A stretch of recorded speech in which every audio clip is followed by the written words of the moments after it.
Yeah, heck of a win. I mean, we just felt like when we were scratching and clawing to get back in the game, whether it was the first half or the second half, and especially in the second half, I felt if we could get back, and if we could get it tied or take the lead, that they might tighten up a little bit. I mean, West Virginia, this is a big game for them. It's a big game for us too, obviously, but it's tournament basketball. But you shoot 61% in the second half against one of the best defenses in the league.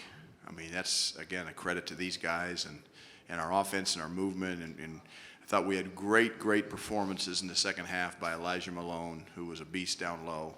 And these guys did a good job of getting it to him. And also Felix Casares, I thought, defensively, and made some big plays on offense as well. I thought these two guys, Andre was terrific tonight. RJ gave us unbelievable minutes, big shots, hit a couple big threes for us, made his free throws down the stretch. So just a total team effort, and that's what we are. We have a deep team, and I think our depth showed tonight because we had a freshman coming off the bench, played 20 minutes and played his tail off, and he's used to not playing very much at all. So you need that. We need that in a tournament like this. We needed it today, and we got it. These guys delivered. Okay, raise your hand. We'll get a microphone to you. Please give us your name and affiliation. Let's go in the front row here to the right first. Hi, Coach. Nikki Edwards, CU Sports Report. You guys go on a 17-point run in the second half. What was the momentum going into that, and what was the strategy on holding West Virginia off their game?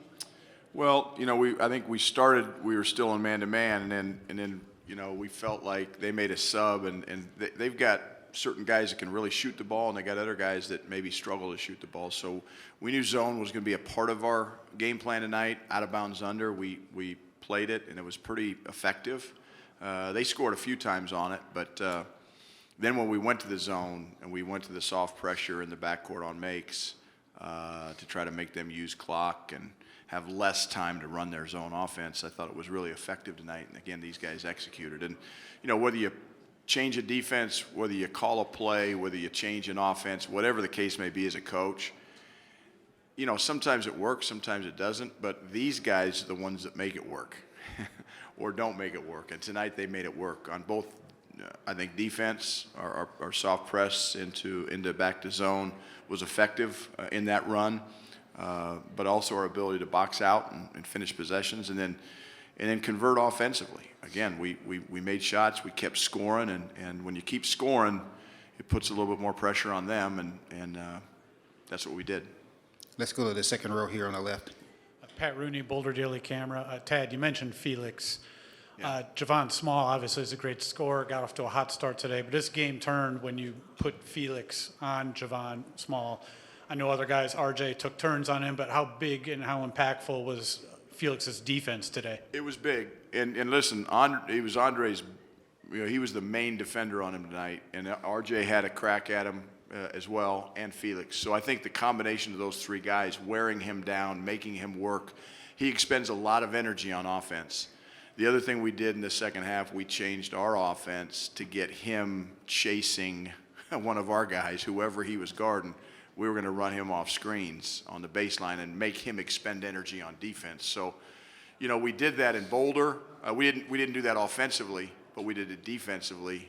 And he got terrible. We're not playing at altitude here. It's not a mile high in Kansas City, so we don't have that advantage. But I thought we wanted to make him work on defense and he always works on offense because he's a good offensive player and he moves so well without the ball. But to me, it was a three-headed monster for us defensively, and Andre and Felix and certainly RJ as well.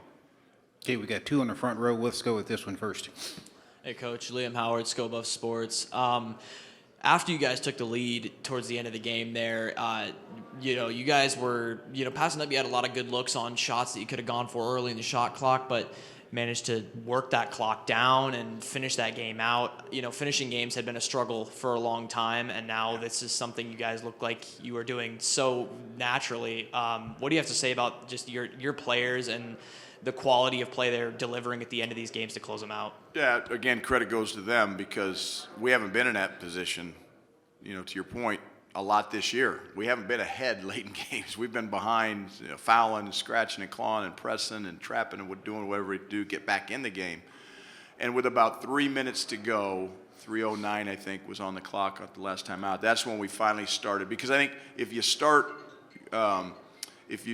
using clock too quickly, you can lose your momentum offensively, and we don't want to do that. So we kept being aggressive offensively, just getting great shots.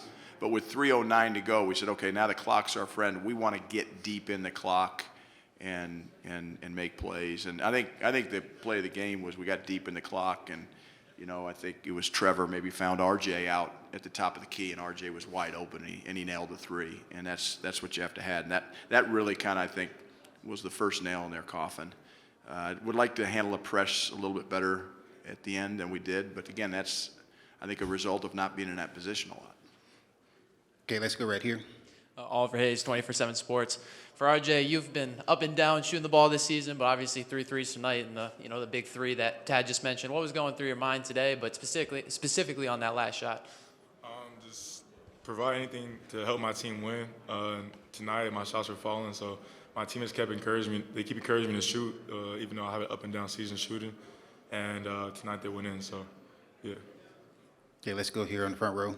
Leo Rivera with Scope Up Sports. Question for Andre. What was the communication aspect like on the defensive end? It seemed like you guys were doing a really good job of switching and passing over these calls. Is there anything specific that you guys changed up or anything that you would like to share? Not really.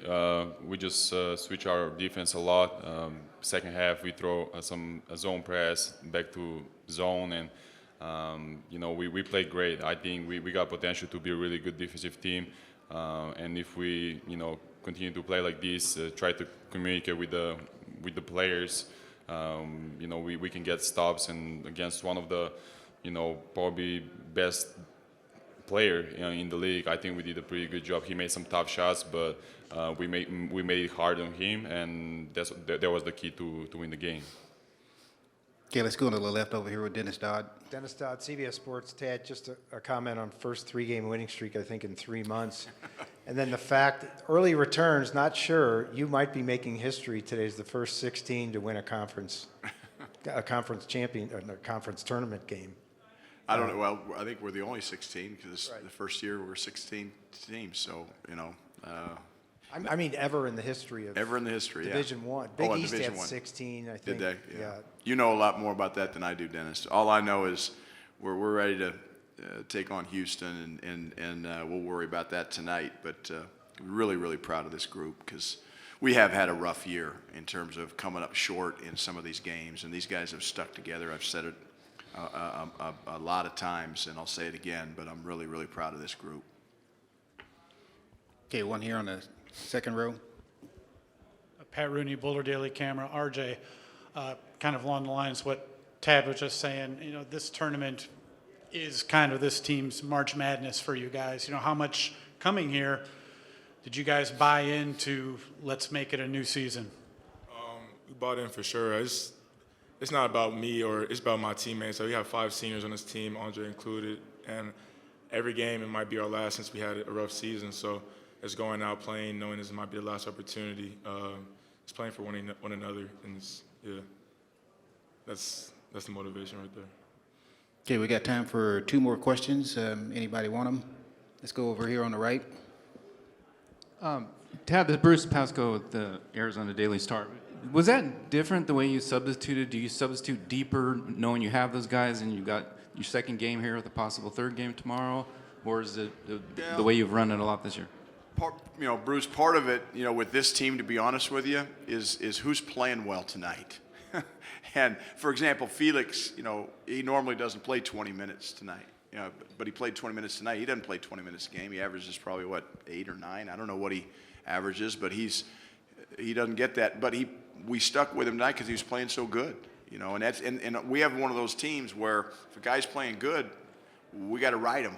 And now he might not be playing good tonight, and it's not like I'm benching him. It's just you're going with somebody else, and because we do have a lot of capable players on our team. And tonight's I always look at the plus minus column in the stat sheet. We had 4 guys come off the bench that were plus, versus plus minus, and so you got to ride those guys. And we had a few starters that had minuses by their name. It just wasn't their night.